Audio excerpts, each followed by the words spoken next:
बिना इनविटेशन के शादी में खाना खाने के बाद हमारे साथ कुछ ऐसा हो जाएगा, ये तो किसी ने सोची ना होगी। पर मैं सोचूंगा भी और आप सभी को दिखाऊंगा भी। पर उसके पहले ऐसे ही मजेदार कंटेंट देखने के लिए आप हमारे यूट्यूब चॅनल को सबस्क्राईब कीजिए। तर काय म्हणता पोट्यो, कॉलेजमध्येच आमच्या सगळ्या मित्रांचा एक प्लॅन बनला का आज काहीतरी बकचुदी धमाकेदार करा लागते। तर मी त्याला एक सुझाव दिला, पाय म्हटलं भूक तर आता सगळ्याला लागले ना, आता चालू आहे लग्नाचा सीझन, तुम्ही हाय गरीब, बाहेर जाऊन तर कुठं खाऊ नाही शकत, तुमच्या खिशात ₹1 राहत नाही कवा। म्हटलं चला यवतमाळले जाऊन बिना इन्व्हिटेशन एखाद्या लग्नात सट्ट जाऊन येऊ। माया या धमाकेदार प्लॅनवर सब पोट्ट्याचा हो भरलं, सरळ आम्ही निघून आलो यवतमाळ। बाकीचे पोट्टे तर रूमवर राहते, फक्त एक दिप्यास असा होता का तो घरी राहते। आणि मी ठरलो भाऊ दुसऱ्या गावाचा, म्हणजेच आपल्या कडमचा। मायापाशी फक्त एक कॉलेजचा शर्ट आणि कॉलेजचाच पॅन्ट होता लग्नात जासाठी। मग मी बी आलो दिप्या भाऊच्याच घरी, त्याच्याच घरी त्याचाच शर्ट घातलं, सरळ आम्ही सगळे निघून आलो रेणुका पॅलेसवर। कारण आम्ही थोडीशी जानकारी काढली, तर इथं आज अमिरायचं लग्न होतं। आणि अमिरायचं लग्न म्हणजे चांगला टेस्टी मेन्यू, आणि चांगला टेस्टी मेन्यू म्हणजे पोट भरून जेवण, आणि ते बी एवढं साडं फुकट मध्ये ना मिट्या ना अंध्र तर जास लागते। रप या शिड्या चाललो सरळ येऊन पोचलो अंध्र। पण इथे येऊन का पाहतो, इथं तर आपली गँग आमच्या याच्या पहिलेच हजर होती, आणि खास करून हा फुकटच्या चोक्या। आपली बंदी टीम तर हे रूम करून यवतमाळात राहते, याच्यासाठी हे नेहमीच आहे। पण भाऊ मी ठरलो गावचा सीधा साधा बंदा, मायासाठी तर पहिली वेळा होतं। माया इथं पिचवाडा फाटून 64 झाला होता, पण पोट्ट्याने मला हिम्मत देऊ कसं तरी बसून ठेवलं। आम्ही या लग्नात आलो भाऊ 3-3:30 वाजता, तरी इथलं लग्न लागायचंच होतं, आणि इकडे लग्न लागायचं होतं म्हणून जेवण बी सुरू व्हायचं होतं, त्यामुळे आम्हाला बी तर थांबाच लागलं लग्न लागत पर्यंत। पण आता आला एक कहाणीमध्ये ट्विस्ट,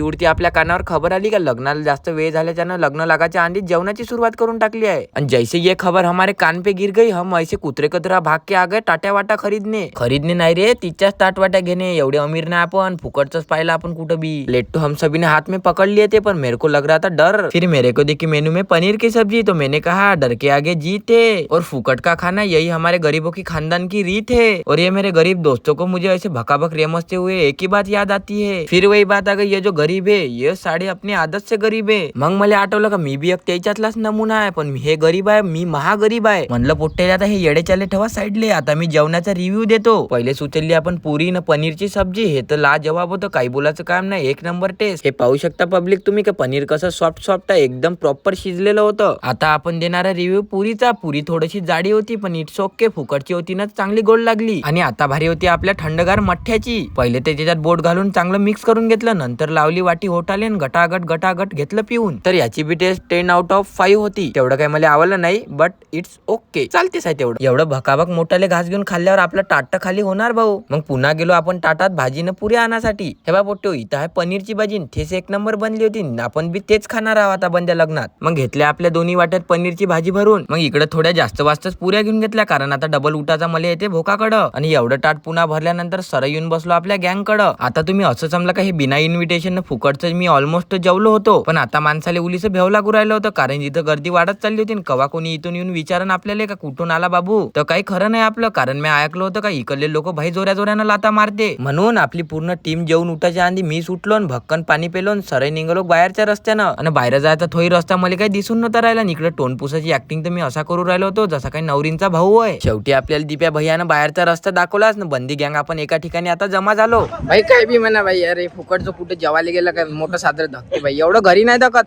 हरामचं असलं का भाई धकते जोऱ्यानं।